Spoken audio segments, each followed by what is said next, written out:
Paneer butter masala ಮಾಡೋದು ಹೇಗೆ ಅಂತ ನೋಡೋಣ. Let's cook paneer butter masala.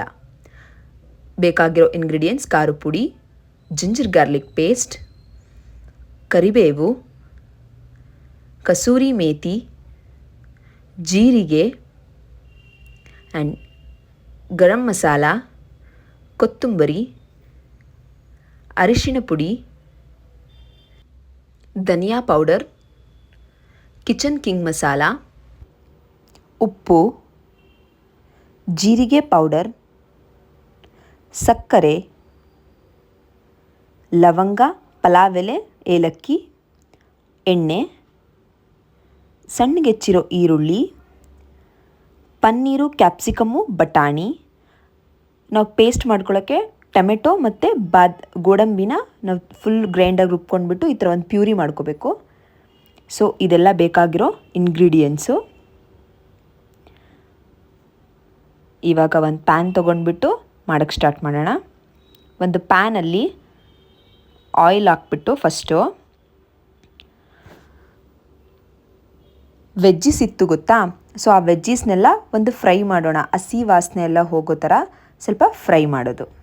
ಈಗ ಪನ್ನೀರೆಲ್ಲ ಒಂಥರ ಹಾಲು ಸ್ಮೆಲ್ ಇರುತ್ತಲ್ವ, ಅದೆಲ್ಲ ಹೋಗ್ಲಿ ಅಂತೇಳ್ಬಿಟ್ಟು ಒಂದು ಸ್ವಲ್ಪ ಫ್ರೈ ಮಾಡಿಬಿಟ್ಟು ಫುಲ್ಲು ರೋಸ್ಟ್, ನಿಮ್ಗೆ ಹೇಗೆ ಇಷ್ಟ ಆಗುತ್ತೋ ಆ ಥರ. ರಬ್ಬರ್ ಥರ ಆಗೋದಕ್ಕಿಂತ ಸ್ವಲ್ಪ ರೋಸ್ಟೆಡ್, ಅಂದರೆ ಅದು ಹಿಂಗೆ ಅಂದಾಗ ಆಯಿಲ್ ಥರ ಇರುತ್ತೆ, ಅದು ಚೆನ್ನಾಗಿ ಫ್ರೈ ಆಗೋ ತನಕ ವೆಯ್ಟ್ ಮಾಡಿಬಿಟ್ಟು ಈ ಕನ್ಸಿಸ್ಟೆನ್ಸಿಗೆ ಬರೋ ತನಕ ನಾವು ಫ್ರೈ ಮಾಡೋದು. ಸೊ ಆಮೇಲೆ ಒಂದು ಬೌಲ್ಗೆ ಅದನ್ನೆಲ್ಲ ತೆಗೆದ್ಬಿಟ್ಟು ನೆಕ್ಸ್ಟ್ ಪ್ರೊಸೀಜರ್ನ ಸ್ಟಾರ್ಟ್ ಮಾಡೋಣ. ಪನ್ನೀರ್ನ ರೋಸ್ಟ್ ಮಾಡಿದ ಆಯಿಲ್ ಇತ್ತಲ್ಲ, ಅದಕ್ಕೆ ಮತ್ತೆ ನಾನು ಮಸಾಲ ಐಟಮ್ಸ್ ಇತ್ತಲ್ಲ, ಸ್ಪೈಸಸ್ಸು, ಸೊ ಅದನ್ನು ಆ್ಯಡ್ ಮಾಡ್ತಿದ್ದೀನಿ. ಆ್ಯಡ್ ಮಾಡಿದ್ಮೇಲೆ ಕರಿಬೇವು ಹಾಕಬೇಕು.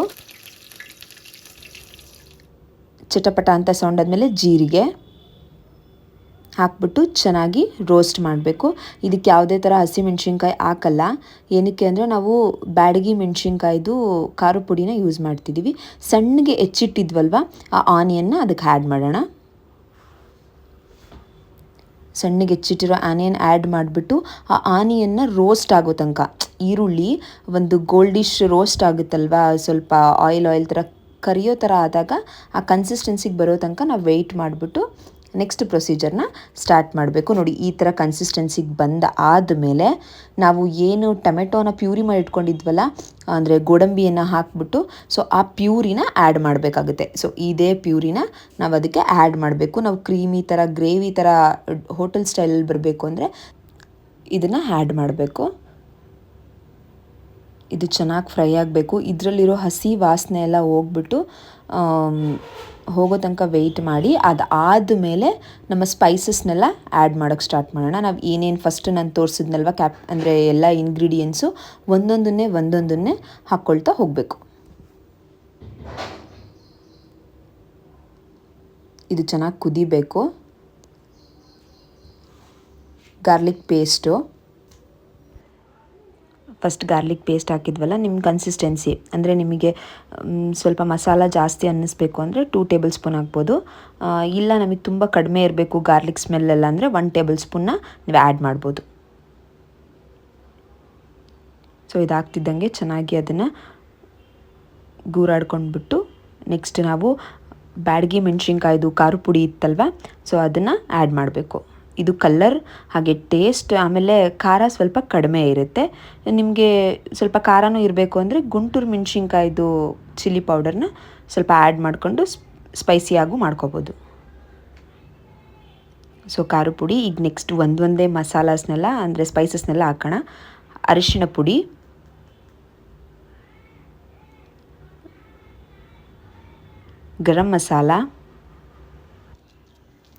ಗರಂ ಮಸಾಲಾನ ಆ್ಯಡ್ ಮಾಡಿದ್ದೀವಲ್ವ. Next kitchen king masala,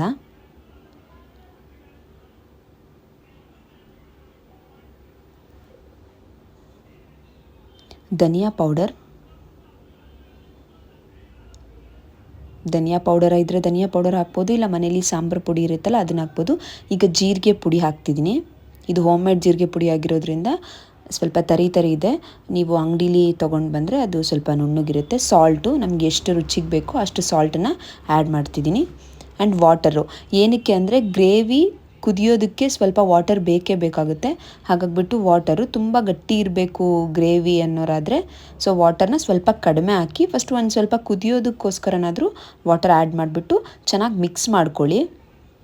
mix ಮಾಡಿಬಿಟ್ಟು ಸಣ್ಣ ಉರಿಲಿ ಇದನ್ನು ಕುದಿಸಿದ್ರೆ ಅದು ಸಿಯೋದು ಇಲ್ಲ, ಟೇಸ್ಟು ಚೆನ್ನಾಗಿರುತ್ತೆ. ಸ್ವಲ್ಪ ದಪ್ಪ ತವದ ಮೇಲೆ ಅಂದರೆ ಪಾತ್ರೆ ಮೇಲೆ ಮಾಡಿದ್ರೆ ಅದು ಚೆನ್ನಾಗಿ ಕುದ್ದಂಗೂ ಆಗುತ್ತೆ, ಏನೂ ತಳ ಹಿಡಿಯೋದಿಲ್ಲ. ಸೊ ನಾನು ಇದನ್ನು ಮುಚ್ಕೋತಿದ್ದೀನಿ. ಸ್ವಲ್ಪ ಅದಾದಮೇಲೆ ಕಸೂರಿ ಮೇಥಿ ಹಾಕ್ತಿದ್ದೀನಿ. ಸ್ವಲ್ಪ ಜಾಸ್ತಿ ಹಾಕ್ಬಿಡಿ, ಸ್ವಲ್ಪನೇ ಹಾಕಿ, ತುಂಬ ಓವರ್ ಸ್ಮೆಲ್ ಬರುತ್ತೆ ಅದು ಕಸೂರಿ ಮೇಥಿದು. ಅದಕ್ಕೆ ಶುಗರು, ಸ್ವೀಟ್ ಇಷ್ಟ ಇರೋರು ಶುಗರ್ ಹಾಕ್ಬೋದು, ಇಷ್ಟ ಇಲ್ಲದೆ ಇರೋರು ಶುಗರ್ನ ಸ್ಕಿಪ್ ಮಾಡ್ಬೋದು. ಸೊ ಈಗ ನಾವು ನೋಡಿ ಅದು ಚೆನ್ನಾಗಿ ಕುದೀತಿದೆ. ನಾವು ಆಲ್ರೆಡಿ ಎಲ್ಲ ಫ್ರೈ ಮಾಡಿಟ್ಟಿದ್ವಲ್ವ, ಸೊ ಅದನ್ನು ಆ್ಯಡ್ ಮಾಡ್ತಿದ್ದೀನಿ. ಜಾಸ್ತಿ ಫ್ರೈ ಮಾಡಿಬಿಡಿ, ರಬ್ಬರ್ ಥರ ಆದರೆ ಅದು ಗ್ರೇವಿ ಅದನ್ನು ಪನ್ನೀರು ಅಥವಾ ಕ್ಯಾಪ್ಸಿಕಮ್ ಎಲ್ಲ ಅದನ್ನು ಅಬ್ಸರ್ವ್ ಮಾಡೋದಿಲ್ಲ. ಸೊ ಒಂದು ಮೀಡಿಯಮ್ ಚೆನ್ನಾಗಿ ಸ್ಪಾಂಜಿ ಥರ ಆಗಿದೆ ಅಂದಾಗ ಸಾಕು. ತುಂಬ ರೋಸ್ಟ್ ಆದರೆ ರಬ್ಬರ್ ಥರ ಆಗಿಬಿಟ್ಟು ಅದು ಗ್ರೇವಿನೆಲ್ಲ ಕುಡಿಯೋದಿಲ್ಲ, ಬರೀ ಪನ್ನೀರ್ ಅನಿಸುತ್ತೆ, ಗ್ರೇವಿ ಸಪ್ರೇಟ್ ಆಗೋಗುತ್ತೆ. ಅದಕ್ಕೋಸ್ಕರ ಮೇಯ್ನ್ ಗೀ ಆ್ಯಡ್ ಮಾಡ್ತಿದ್ದೀನಿ. ಬಟರ್ ಇದ್ದರೆ ಸೊ ಬಟರ್ ಸಮೇತ ಆ್ಯಡ್ ಮಾಡ್ಬೋದು. ನಾನು ಬಟರ್ ಇದರಲ್ಲಿ ಸ್ಕಿಪ್ ಆಗಿದೆ, ನಾನು ಗೀ 1-2 ಸ್ಪೂನ್ ಇರಲಿ ಅಂತ ಆ್ಯಡ್ ಮಾಡ್ತಿದ್ದೀನಿ. ವೆಲ್ ಮಿಕ್ಸ್ ಮಾಡಿ ಚೆನ್ನಾಗಿ ಲಾಸ್ಟಲ್ಲಿ ಕೊತ್ತಂಬರಿ ಹಾಕ್ತಿದ್ದೀನಿ. ಸಣ್ಣ ಕಟ್ ಮಾಡಿರೋ ಕೊತ್ತಂಬರಿ ಹಾಕ್ಬೋದು. ಸೇಮ್ ಹೋಟೆಲ್ ರೆಸ್ಟೋರೆಂಟ್ ಸ್ಟೈಲಲ್ಲೇ ಆಗುತ್ತೆ ಗ್ರೇವಿ. ಆಮೇಲೆ ಮಕ್ಕಳು ತುಂಬ ಇಷ್ಟಪಡ್ತಾರೆ. ವೆಜ್ಜೀಸ್ ಯಾರು ತಿನ್ನಲ್ಲ ಮಕ್ಕಳು, ಸೊ ಅವರಿಗೆ ಇದರೊಳಗೆ ವೆಜ್ಜೀಸ್ ಕೂಡ ನಿಮ್ಮ ಅನುಕೂಲಕ್ಕೆ ತಕ್ಕನಂಗೆ ಕ್ಯಾರೆಟ್ ಆಗಿರ್ಬೋದು, ಬೀನ್ಸ್ ಆಗಿರ್ಬೋದು, ಸೊ ಇವನ್ನೆಲ್ಲ ಆ್ಯಡ್ ಮಾಡಿದ್ರೂ ಚೆನ್ನಾಗಿರುತ್ತೆ. ವೆಜ್ ಹೈದ್ರಾಬಾದಿ ಥರ ಫೀಲ್ ಬರುತ್ತೆ ಅಷ್ಟೇ. ಸೊ ಕ್ರೀಮು ನಾನು ಹೋಮ್ ಮೇಡ್ ಅಂದರೆ ಕೆನೆನೇ ಮಿಕ್ಸಿ ಮಾಡಿಬಿಟ್ಟು ಸ್ವಲ್ಪ ಕ್ರೀಮ್ ಇತ್ತು ಅದನ್ನೇ ಹಾಕಿದ್ದೀನಿ. ಸೊ ಅಂಗಡಿಯಿಂದ ತೊಗೊಂಡು ಬಂದು ಕ್ರೀಮ್ ಹಾಕೋದಕ್ಕಿಂತ ನಾನು ಮನೇಲೇ ಹೇಗೆ ಮಾಡೋಕ್ಕಾಗುತ್ತೋ ಆ ಥರ ಯೂಸ್ ಮಾಡಿಬಿಟ್ಟು ಕ್ರೀಮ್ನ ಹಾಕಿದ್ದೀನಿ.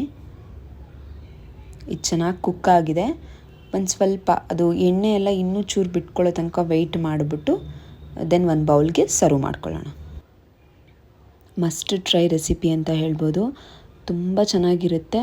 ಒಂದ್ಸರಿ ಟ್ರೈ ಮಾಡಿಬಿಟ್ಟು ಚೆನ್ನಾಗಿ ಬಂದಿದ್ದರೆ ಅದನ್ನು ಕಮೆಂಟ್ ಬಾಕ್ಸಲ್ಲಿ ತಿಳಿಸಿ. ಹೀಗೆ ಸಪೋರ್ಟ್ ಮಾಡ್ತಾಯಿರಿ.